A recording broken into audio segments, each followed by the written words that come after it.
السلام علیکم ورحمۃ اللہ وبرکاتہ۔ نحمدہ ونصلی علی رسولہ الکریم، اما بعد۔ معزز طلباء و طالبات، آج کے سبق میں ہم انشاءاللہ سیکھیں گے کہ نماز کہاں پر پڑھنی چاہیے۔ تو سب سے پہلے یہ یاد رکھیں کہ نبی صلی اللہ علیہ وسلم نے فرمایا اللہ تعالیٰ نے میری امت کے لیے ساری زمین کو ہی مسجد بنا دیا ہے۔ جہاں پر بھی نماز کا وقت ہو گیا ہے آپ نماز پڑھ سکتے ہیں، لیکن جو فرضی نماز ہے وہ آپ مسجد میں ہی پڑھیں گے، جو قریب مسجد ہے وہاں پر جائیں گے۔ اور اس کے علاوہ اگر آپ ایسی جگہ پر ہیں نماز کا وقت ہو گیا ہے تو وہاں پہ مسجد کوئی نہیں ہے تو ساری زمین ہی اللہ کی مسجد ہے، آپ اسی جگہ پہ نماز پڑھ لیں۔ تو سب سے پہلے ہم سیکھیں گے کہ مسجد کی فضیلت کیا ہے۔ نبی صلی اللہ علیہ وسلم کا صحیح مسلم میں فرمان ہے، آپ نے فرمایا احب البلاد الی اللہ تعالی مساجدہا، کہ اللہ تعالیٰ کے ہاں تمام جگہوں سے سب سے زیادہ محبوب جگہ جو ہے نا وہ مسجد ہے۔ یعنی جس جگہ پر مسجد بن جاتی ہے نا وہ جگہ اللہ تعالیٰ کو بڑی پسند ہے۔ اور اسی طرح پھر نبی صلی اللہ علیہ وسلم کی ایک صحیح بخاری میں حدیث ہے، آپ نے فرمایا جو بندہ اللہ کی خاطر اللہ کو خوش کرنے کے لیے مسجد تعمیر کرتا ہے تو اللہ تعالیٰ اس کے لیے جنت میں ویسا ہی گھر تعمیر فرماتا ہے۔ اور اسی طرح نبی صلی اللہ علیہ وآلہ وسلم نے فرمایا کہ مسجدیں جو ہے نا یہ صرف اللہ کے لیے بنانی چاہیے، یعنی اللہ کی رضا کے لیے بنانی چاہیے، ٹھیک ہے۔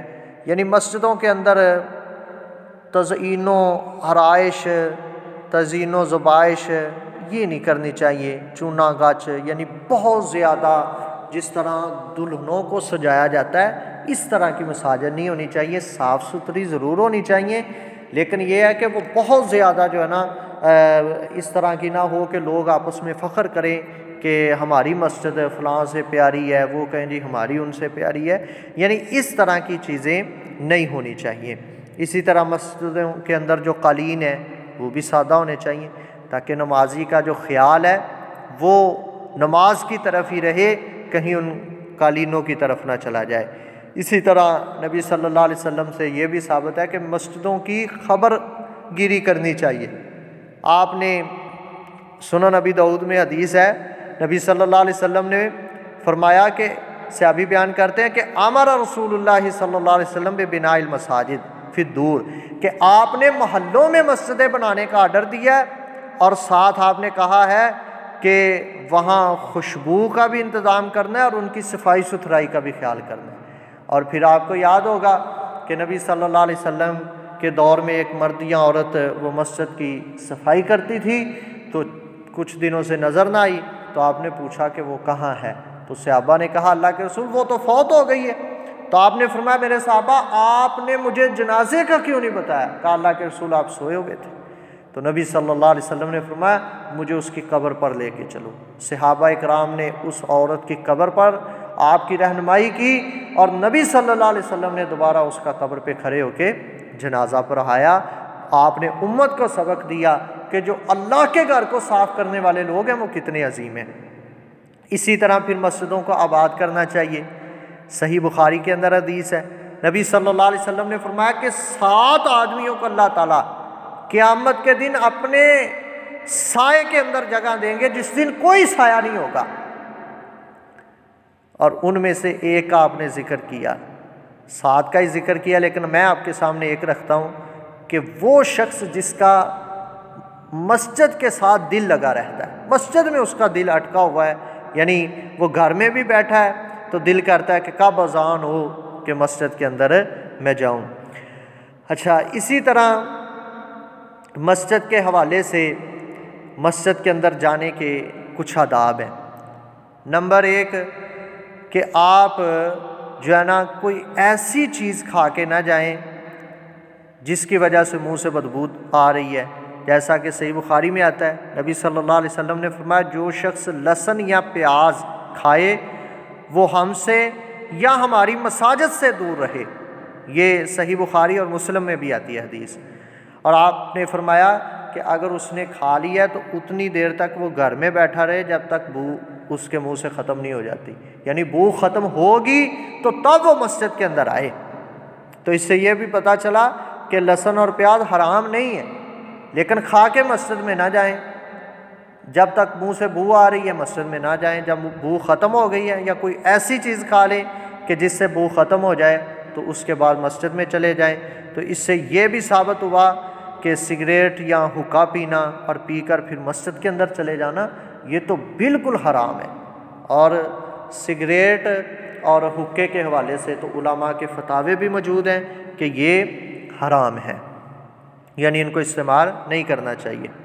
اسی طرح پھر جب آپ مسجد کے اندر جائیں تو مسجد میں داخل ہوتے وقت اپنا دایاں پاؤں اندر رکھیں اور دعا پڑھیں، اللہم افتح لی ابواب رحمتک۔ یہ صحیح مسلم کی روایت ہے کہ یا اللہ میرے لیے اپنی رحمت کے دروازے کھول دیں۔ اسی طرح جب مسجد سے نکلیں تو اس وقت بھی دعا پڑھیں، اللہم انی اسألک من فضلک، اے اللہ میں بے شک تجھ سے تیرے فضل کا سوال کرتا ہوں۔ اور جب باہر نکلیں تو پہلے یعنی داخل ہوتے وقت پہلے دایاں پاؤں اندر رکھیں اور جب نکلیں تو پہلے بایاں پاؤں جو ہے نا وہ رکھیں باہر۔ اسی طرح کچھ کام ایسے ہیں جو کہ مسجدوں میں ہمیں نہیں کرنے چاہیے۔ نمبر 1 کہ مسجدوں کے اندر جو ہے نا وہ اللہ کے علاوہ کسی اور کی عبادت نہیں کرنی چاہیے، کسی اور کو نہیں پکارنا چاہیے، جس طرح اللہ قرآن مجید میں فرماتے وَأَنَّ الْمَسَاجِدَ لِلَّهِ، کہ مساجد اللہ کے لیے ہیں، سورہ جن میں فرمایا، اور فرمایا کہ ان میں اللہ کے ساتھ کسی کو مت پکارو، یعنی مساجد میں خالص اسلام کی بات ہونی چاہیے۔ وہ کوئی درس ہو، کوئی واعظ ہو، کوئی تقریر ہو، اس میں غیر اللہ کی دعوت دینا، انہیں پوجنے کی، ان کے مزارات پر حاضری کی ترغیب دینا، یہ غیر اسلامی شرکیہ جو ہے نا نظم نعتیں پڑھنا یہ جائز نہیں ہے۔ اسی طرح دوسرا کام کہ مسجد میں گم شدہ چیز کا اعلان نہیں کرنا، اور تیسرے نمبر پہ مسجد میں خرید و فروخت کرنا یہ بھی جائز نہیں ہے۔ پھر مساجد کے اندر تجارتی اعلانات کرنا، ٹھیک ہے، یا مسجد کی دیواروں پر کوئی اس طرح کا فلیکس یا اشتہار لگا دینا جس کے اوپر اعلان لکھا ہوا ہے، یہ بھی ٹھیک نہیں ہے۔ پھر مساجد میں مجالس لگا کر بیٹھنا، دنیاوی باتیں کرنا یہ بھی جائز نہیں ہے۔ پھر صحیح بخاری میں آتا ہے کہ مسجد میں کوئی ایسی چیز نہ لے کر جائیں جو لوگوں کو تکلیف دینے کا باعث ہو، یعنی جس سے لوگوں کو تکلیف ہو، مثلاً کو اسلحہ وغیرہ، ٹھیک ہے، نوکدار کہ آپ نے پکڑا ہوا ہے، ایسے کو گزر رہا ہے اس کو لگ نہ جائے، یعنی کوئی بھی اس طرح کی چیز ہے جس سے نمازیوں کو تکلیف ہو۔ اسی طرح مسجد میں ہاتھوں کی انگلیاں ایک دوسرے میں ڈالنا یہ ممنوع ہے، ٹھیک ہے، لیکن بوقت ضرورت اگر کوئی تشبیہ کر لیتا ہے تو صحیح بخاری کی ایک روایت ہے اس سے یہ ثابت ہے۔ وضو کے بعد کرنے سے تو آپ نے روکا ہے، لیکن مسجد میں اگر کوئی کرتا ہے تو اس کے جائز ہونے کی دلیل موجود ہے۔ پھر اسی طرح مسجد کے اندر تھوکنا گناہ ہے۔ نبی صلی اللہ علیہ وسلم نے فرمایا مسجد میں تھوکنا گناہ ہے اور اس کا کفارہ یہ ہے کہ اس کو دفن کرو، یعنی اگر آپ نے تھوک دیا ہے مسجد میں تو اب اس کو صاف کرو۔ اچھا، اسی طرح مسجد میں کچھ کام ہیں وہ کرنے جائز ہیں، مثلاً مسجد کے اندر سویا جا سکتا ہے، ٹھیک ہے، صحیح بخاری کی یہ روایت ہے۔ اسی طرح ضرورت ہو تو مسجد میں عورت بھی سو سکتی ہے۔ اما عائشہ رضی اللہ عنہ فرماتی ہیں کہ عرب کی ایک سیاہ عورت مسلمان ہوئی تو اس کی رہائش کے لیے مسجد میں ایک خیمہ لگا دیا گیا، یہ صحیح بخاری کی روایت ہے۔ تو ہمارے معاشرے میں تو فتنوں کا ڈر ہے، ہاں اگر اب بھی کوئی ایسی جگہ ہے جہاں پر فتنے کا ڈر نہیں ہے تو عورت مسجد کے اندر ٹھہر سکتی ہے۔ اچھا، لیکن اگر مسجد میں احتلام ہو جائے اسے یا حیض شروع ہو جائے تو فوراً پھر مسجد سے باہر نکلنا اس پہ لازم ہوگا۔ اسی طرح مسجد کے اندر حمدیں، نعتیں، جہادی ترانے وغیرہ پڑھنے کی اجازت ہے، صحیح بخاری میں یہ آتا ہے۔ اور پھر مسجد میں صرف دینی کام کرنے چاہیے، یعنی اللہ کا ذکر کریں، نماز پڑھیں، قرآن کی تلاوت کریں، کوئی درس و تدریس کا سلسلہ ہو تو اس میں کوئی حرج نہیں ہے۔ اچھا، پھر آپ صلی اللہ علیہ وسلم نے فرمایا کہ مساجد کو انہی کاموں کے لیے استعمال کرو جن کے لیے یہ مسجدیں بنائی گئی ہیں۔ پھر مسجد میں بیٹھنے کے کچھ آداب ہیں۔ نبی صلی اللہ علیہ وسلم نے فرمایا جب تم میں سے کوئی ایک مسجد میں جائے، داخل ہو، تو جب تک 2 رکعتیں نہ پڑھ لے تو نہ بیٹھے۔ یہ مسجد کے اندر داخلے کا، بیٹھنے کا جو ہے نا ادب ہے کہ 2 رکعتیں پڑھ کے آپ بیٹھے۔ اسی طرح جب آپ مسجد میں جائیں، وہاں پہ لوگ بیٹھے ہیں تو ان کو سلام کریں، ٹھیک ہے، اور جہاں پر جگہ ملے وہیں پر بیٹھ جائیں، گردنیں پھلانگ کر نہ جائیں، 2 آدمیوں کے درمیان گھس کر نہ بیٹھیں، کسی کو اٹھا کر اس کی جگہ پر نہ بیٹھیں، ٹھیک ہے۔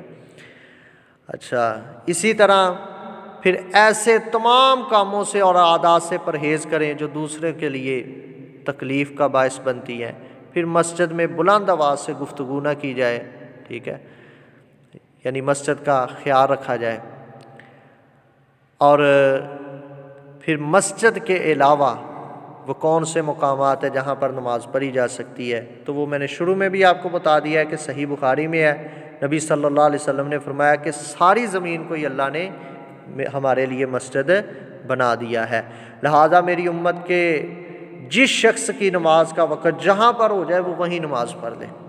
ہاں، کچھ ایسی جگہیں ہیں جہاں پر نماز پڑھنا ٹھیک نہیں ہے، وہ کون سی ہیں؟ نمبر 1، جس کمرے کی دیواروں پر جانداروں کی تصویریں بنی ہیں یا وہاں ان کے مجسمے لگے ہوئے ہیں، تو ایسی جگہ پہ نماز سے بچا جائے۔ پھر جس جگہ پر پیشاب، پخانہ یا غسل کیا جائے، ٹھیک ہے، وہاں پر بھی نماز نہ پڑھیں۔ قبرستان کے اندر بھی نماز نہیں ہوتی۔ اسی طرح کوڑا کرکٹ اور دیگر گندی جگہیں جو ہیں اس قسم کی، وہاں پر بھی نماز نہ پڑھی جائے۔ اسی طرح اونٹوں کا جو بارہ ہے، بکریوں کے بارے میں نماز پڑھنے کی اجازت ہے، لیکن اونٹوں کا جو بارہ ہے وہاں پہ نماز پڑھنے کی اجازت نہیں ہے۔ اسی طرح کسی قبر کی طرف رخ کر کے نماز پڑھنا یہ بھی جائز نہیں ہے۔ پھر ایسی جگہوں پر نماز پڑھنا جہاں پر اللہ تعالیٰ کا عذاب نازل ہوا ہے یہ بھی جائز نہیں ہے، ٹھیک ہے۔ اور وہ جگہیں جہاں پر ہم نماز پڑھ سکتے ہیں وہ میں نے آپ کو بتا دیا ہے کہ وہ ساری زمین ہی ہیں، یہ جو بتا دی گئی ہیں ان کے علاوہ باقی ساری زمین پر آپ نماز پڑھ سکتے ہیں۔ تو یہ کچھ چیزیں سی مسجد کے حوالے سے، چونکہ مسجد کے اندر ہمارا روزانہ کا آنا جانا ہوتا ہے۔ ایک مسلمان آدمی جو کلمہ پڑھتا ہے، اللہ اور اس کے رسول کو مانتا ہے، اس کا جو ہے نا وہ مسجد کے اندر آنا جانا تو دن میں کم از کم 5 بار تو ہوتا ہے، فجر، ظہر، عصر، مغرب اور عشاء کے لیے۔ تو اس لیے ہمیں مسجد کے آداب کا خیال کرنا چاہیے۔ مسجد میں داخل ہونے کی دعا اور نکلنے کی دعا جو ہے نا یہ ہمیں لازمی یاد کرنی چاہیے۔ تو یہ کچھ مساجد کے حوالے سے باتیں تھی۔ اللہ تعالی ہمیں اپنے گھروں کا، یعنی مساجد اللہ کے گھر ہیں، اللہ تعالی ہمیں اپنے گھروں کی حفاظت کرنے کی اور ان کا ادب کرنے کی توفیق عطا فرمائے۔ وما علینا الا البلاغ المبین۔